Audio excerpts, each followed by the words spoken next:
This is The Weekly Set, an official podcast of TheTotalScreen.com. I wish I was the monster you think I am. You have come here to beseech me? Can't ask for your soul. Madness can be a medicine for the modern world.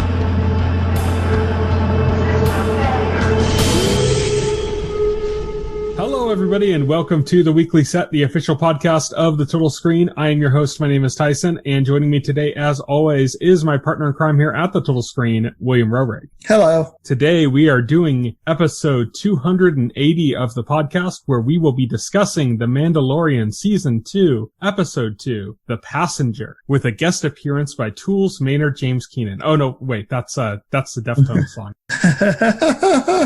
They're all the same, right? I think I did the wrong thing. I think I just listened to that song again. I think that's what you did. Yes. I watched the episode of The Mandalorian. Same plot, right? Basically. All right. So that's what we're going to be talking about this week. And, there's not a lot to talk about, but we're going to do the best we can. Mandalorian continues to be a rather slow and uneventful show. I think even more so now than in the first season, because we already got a lot of the major plot developments in the first season are underway. So it's pretty much pure side quests now. Well, especially like this. I think what dawned on me is like, so far this season is turning out to be even more episodic than last season. Yeah. Because it's just like the problem or the situation of the week now. Yeah. It's like, it's not even the problem of the week. It's like, let's set up the problem of the week and then have a detour to that problem of the week with a detour to the problem of the week. It's like a side quest in a side quest. It's getting meta. It's getting stacked. But I will say, in my opinion, the show, like the individual episodes, they do remain fun. They're fast paced. There's a lot of action, a lot of like good moments in them, good character interactions. You know, the writing is fun. It's just, the overall plot, this doesn't move the needle at all on the like overarching plot. You know, if you're wondering what was happening with Moff Gideon and shit, you're not going to find out this episode. Not only did it not move the needle, it like slowed the needle down. Yeah. It said like, oh, he's progressing too quickly to a location where he's not even sure he's going to get information. We better like have him detour, do significant damage to his ship, put in a special rule that makes it so he can't even use faster than light travel. Right after like he had just had like his ship repaired. Yeah. Which is funny. So it's just like, let's do everything possible, just slow it down. I think like the next 4 episodes are just going to be him very slowly floating through space. He's going to be like swimming through space. It's like nothing's going to happen. It's just, you're just going to see the ship just kind of drifting in space very slowly and for 30 minutes. And then we'll get like some amazing artwork of it in the end credits. And then we'll get another episode of the exact same thing. So I'm taking it you weren't too big on this episode. No, I wasn't. I was like frustrated in the same way that I was frustrated when he went back to Tatooine, and I mentioned that last week. I was even more so in this episode with them just like, oh, okay, it's a side quest. Okay, I get it. You know, there's a few cool things in there, but it's like every eventful thing that happened was like, it's like, oh, they're doing all this damage to the ship. Now, how long is it going to take them to get out of there? Now, how long is it going to, it's like everything was like structurally designed to slow them down, which was already moving frustratingly slow. And now it's like everything structurally designed specifically to slow them down. Right. So it's just kind of frustrating. I hope that that's upended. I hope that they're setting us up to think that way. And then they, all of a sudden brings like somebody else, instead of him making it to a destination where he needs to go, something comes to him and creates a problem, that makes it more interesting, because right now it's like, it's lagging. So, through the episode, he's still looking for other Mandalorians who can lead him to the Jedi, which is where he wants to get the child to. Mm-hmm.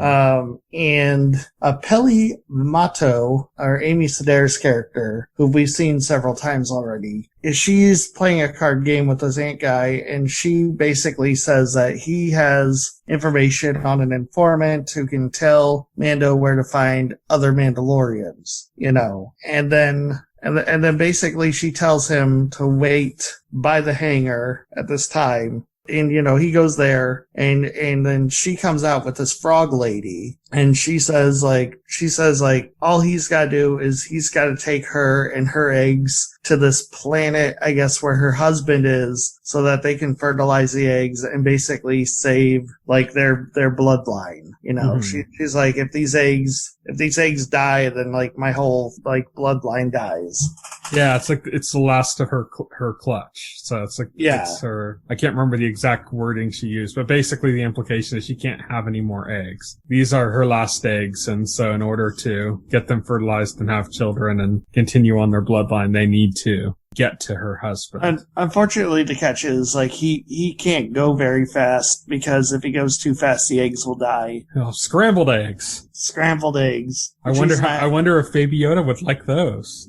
I think Baby Yoda would like a lot of things. He likes his eggs yolky and runny. Yeah, but he agrees to do it, and halfway through, these New Republic X-Wings, they basically ask him for credentials that he can't provide because he's a fugitive. Yeah. The interesting thing here, and this all comes from the episode The Prisoner, which is the one where he got kind of a rap attached to him for that and everything. But not only that, but there's a character from The Prisoner here, Trapper Wolf, who was one of the, I believe it was the guard that he saved the life of. Right. And also there's a different guy, Captain Carson Teva, who's in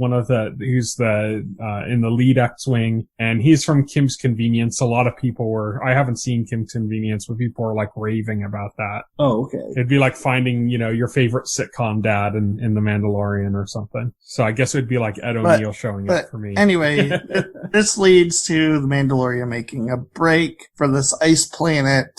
It could be Hoth.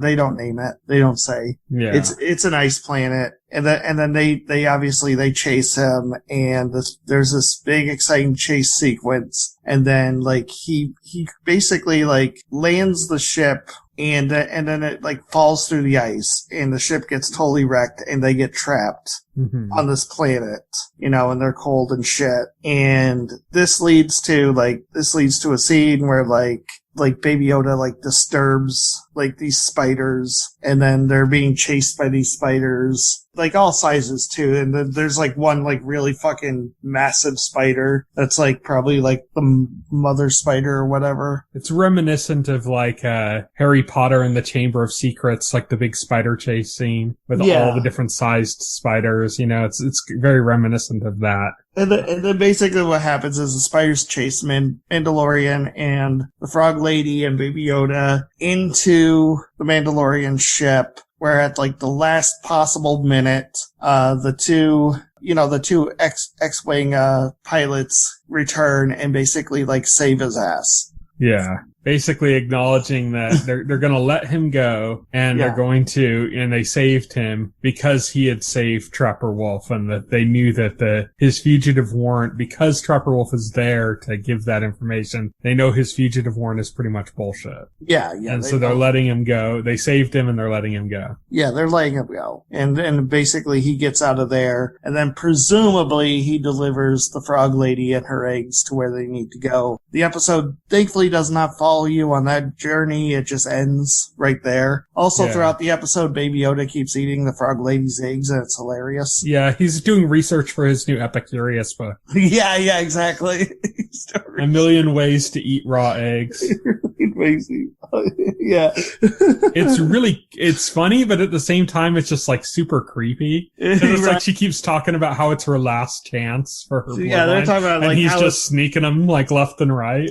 Yeah, he's just sneaking them left and right. I was waiting for the whole episode because I thought there would be a point where he would do it right in front of her and she would get super upset, but that never happens. Did you see that episode of Futurama where Leela discovers these creature things things that are like eggs or whatever, and they become like a popcorn shrimp like yes, I remember that thing like, that everyone's eating, and it turns out to be the babies of the like Omicron Persei 8 or whatever. It's their babies, but like everybody's eating them like they're fucking popcorn chicken. Yeah, that's basically what this reminded me of. This baby Yoda eating it. It was just really creepy. He just pops them in his mouth and swallows them. I mean, like he'll pop in his mouth and Mando will look at him and go, no. And then you just see his mouth go, and swallows it. It's like, God damn it. It was kind of stressful. It was like you're watching it and it's like, it was funny, it was disturbing, and it was stressful because it's like, oh, come on. Now you're going to be causing like an issue with this poor lady that's now trying to do this. Like, how many eggs is she going to have left? What's going to happen to her eggs? How safe are her eggs? It's like, he just. Yeah, how safe are her eggs? He keeps eating them. I was like, is he going to like eat one right in front of her face and she's going to like flip out? Yeah. Like, that never happens. Although there is a scene where she's looking at the egg tank and she seems like distressed, and Mandalorian's just like, I don't understand what the fuck you're saying. I don't speak frog. And I think she realized that some of the eggs were gone at that scene. But since, like, the dialogue is like, like, you don't know what she's saying. Yeah, they gotta be, like, setting up some kind of conflict. The whole time I'm thinking, like, what is the angle? What is the reason to do this? Yeah. To take this cute character that everybody loves and have him do this incredibly disturbing. I thought that was gonna, I thought that was gonna, like, tie more into a plot, but, like, it doesn't. And it still might, because she's still traveling with them, Like, it could be set up for something in the next episode. You don't know that because he could be doing something completely different next episode. Yeah. I'm just saying, like, it could be that kind of setup. Like, you just don't know, It's like, there's nothing to really tell. Like, I kept going, like, maybe he's just storing them in his stomach to keep them warm. I kept, like, searching for possible things that it could be, I think it became clear, especially, like, at the end of the episode, that it was less of an important plot element and more just like used as a running gag. Yeah. It's such a disturbing running gag. Also, what was more important to the plot was when Baby Yoda ripped open that spider egg and like ate the fucking baby spider straight out of the egg. Yeah, the spider like larva or like the spider like larva. Not even fully formed. The spider fetus. He just like ripped that egg open and like grabbed it and shoved it in his mouth. Like Baby Yoda will like eat anything apparently. Yeah, that's it. Yeah. I mean, next episode we're gonna see like him playing with some kids, and Mando's gonna turn around, and he's gonna turn back, and the kids are gonna be gone, and he's gonna burp. Well, there was like the one, he's gonna burp. There's the one scene in like the first season where like he was playing with like those kids, and there's like this frog on the ground. And he picked it up and shoved it in his mouth, and then he spit it out. So he doesn't like frogs; he only likes frog eggs. I think like Mando told him to like drop it or something. Yeah, it just seems like Baby Yoda's like reminding me of a cat now. Where like, it's like looking at something and you're like, no, and you get its attention, you're like, no, and it seems like you got its voice. And then you turn around and it just jumps right up on the table and goes for it anyways. Yeah, exactly. That's kind of what Baby Yoda is like making me think of now with this. And like I said, it's just, I think it's meant to be mostly funny, and it is, but at the same time, I think it's more disturbing than it is funny. It's like, come on, man.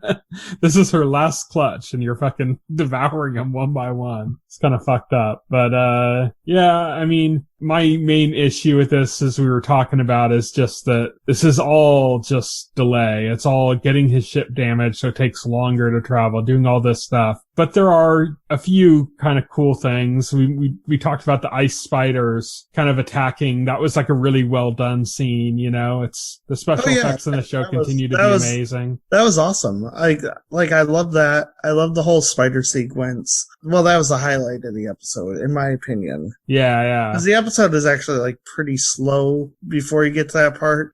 It's just a frog lady taking a bath in a hot spring. Yeah, it's a frog lady taking a bath in a hot spring.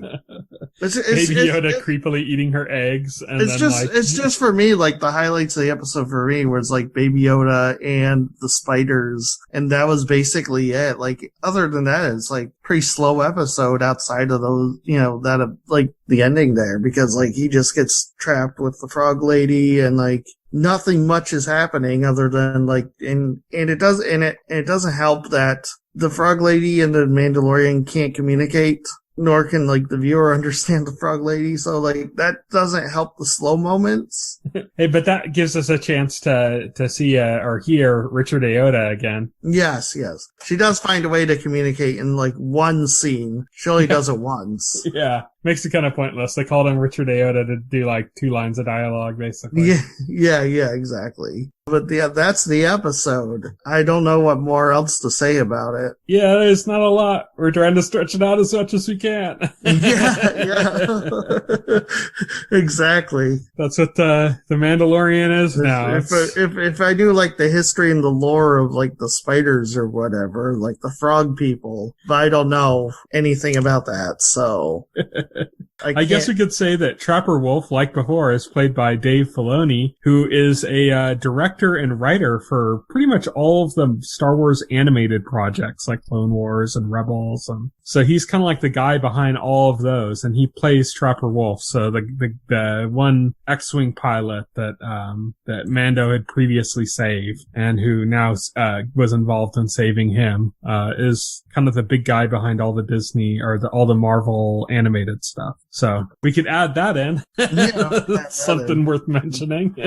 There you go. Yeah, not too much, and like no real clue as to what the next episode's going to be. I'm guessing the next episode's going to be them arriving on this planet with the frog lady to. No, it's not. But I mean, there could be something else along the way because they're specifically not flying at warp speed, and now their ship is damaged and even slower. So it means there's almost certainly more delays. I think we're going to pick up with the Mandalorian after that mission is over. You think so? Yes.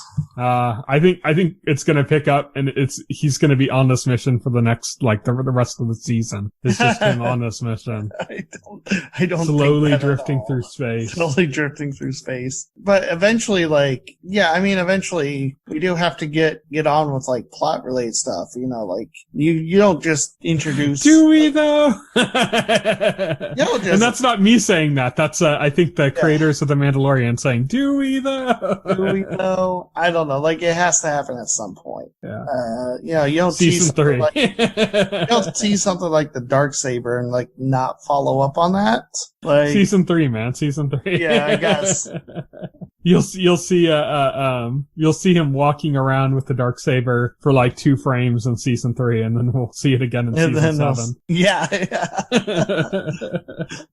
But yeah, I don't know, man. We'll have to see where this goes, but Jesus, man. They're really like taking their time with this. They are. They are clearly not in a hurry to get the plot over with. Which is a little depressing since there are so many characters from the expanded Star Wars universe and from the animated shows and stuff that are supposed to be showing up in live action for the first time in this season of The Mandalorian. Like, I think, is it Rosario Dawson or somebody that's supposed to be playing like Asuka or something? The one Jedi character. And well, I mean, this is still episode 2, so we got time. Yeah, we'll see what happens. It just makes me think that when we see him, it's going to be like for like 3 seconds. Right, like that. Now I'm thinking like more because people are thinking like they're going to like figure heavily into the plot, but now I'm starting to think more like when we do see them, it's going to be like for an episode. Yeah.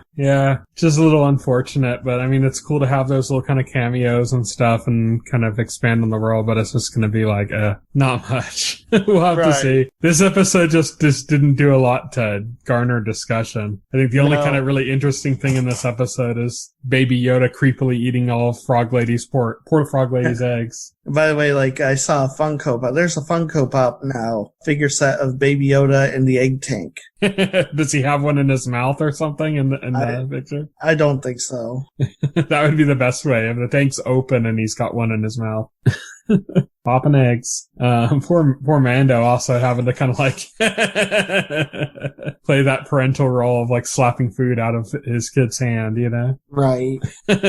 So that's it. That's it for The Mandalorian already. All we have left to do is kind of talk about what's coming up in the next couple of weeks. So on Monday, November 9th, that's today, Industry comes to HBO and Undercover to Netflix. On Tuesday, November 10th, A Teacher, the miniseries, comes to Hulu, and Dash and Lily comes to Netflix. On Wednesday, November 11th, it's Chicago Day on NBC with Chicago Fire, Chicago Med, and Chicago PD all coming back. SWAT comes to CBS. The Liberator miniseries, which is kind of like a wartime rotoscoped animated, like a Scanner Darkly miniseries on Netflix. Auntie Donna's Big Ol' House of Fun comes to Netflix as well on Wednesday, November 11th. On Thursday, November 12th, Grey's Anatomy returns. It's still around somehow on ABC. Station 19 also returns on ABC. It's a spin-off of Grey's Anatomy. Just to point out how crazy it is that Grey's Anatomy is still on, Grey's Anatomy started the same year Lost did. Oh, wow. Damn. We recently caught up, or like rewatched Lost to match the 10th anniversary of that show ending, which means this has to be like season 16 of Grey's Anatomy. I mean, it's not, I mean, I mean, it's, yeah, it's impressive, but it's not unprecedented. I mean, Law and Order has been on longer. Yeah, but when was the last time you heard anybody talk about Grey's Anatomy? When's the last time you heard anybody talk about Law and Order? Oh, I hear people talk about the spin-offs at least. Yeah, at least spin-offs. I don't know, Grey's Anatomy, as far as I know, still has like a huge audience. That's like, crazy. People live for that shit, so. Also, The Unicorn comes to CBS, and Law and Order SVU comes to NBC on Thursday, November 12th. On Friday, November 13th, The Blacklist to NBC. Alex Rider, a new series. They did like a movie based on that like a while ago, but there's a new series of it coming to IMDb TV.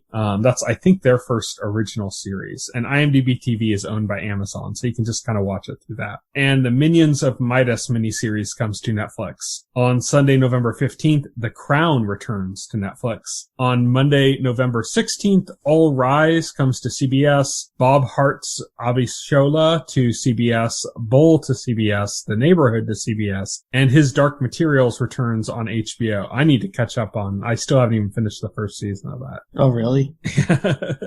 It's hard to watch because like I saw the movie, so it's pretty much the same material that I covered in 2 hours. Now I'm trying to watch over the course of a full season.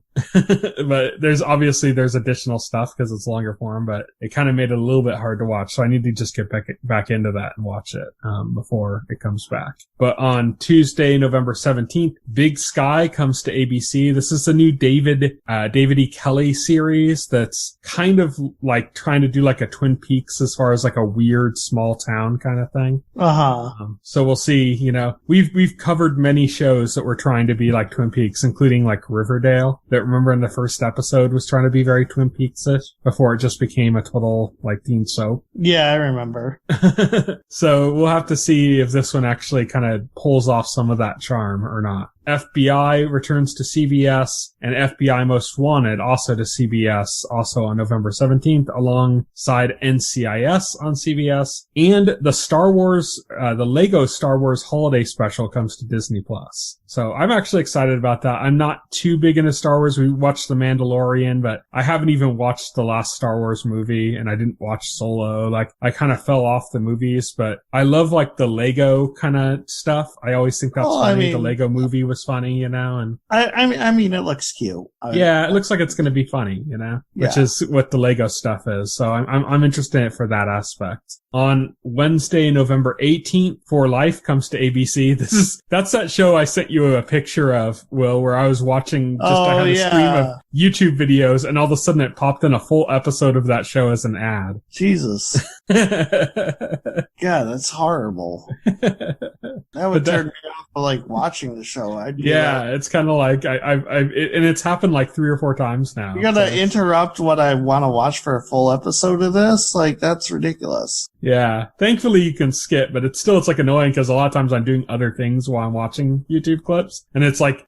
how long is this ad? And I look up and it's like, oh, it's fucking a full episode? What the hell? Yeah, what the hell? But that's returning for its second season on November 18th, as is No Man's Land on Hulu and Bitter Daisies on Netflix. Then on Wednesday, November 19th, Cold Call, the miniseries, comes to Sundance Now. I Hate Susie to HBO Max. Veneno to HBO Max, A Million Little Things returns to ABC, and Supernatural, The Long Road Home is a pre-finale special for Supernatural that airs right before the finale. So that means November 19th is the series finale of Supernatural. Wow. It's been a long time. Yeah. Damn. That also, I think that started the year after Lost did. So almost as old as Grey's Anatomy.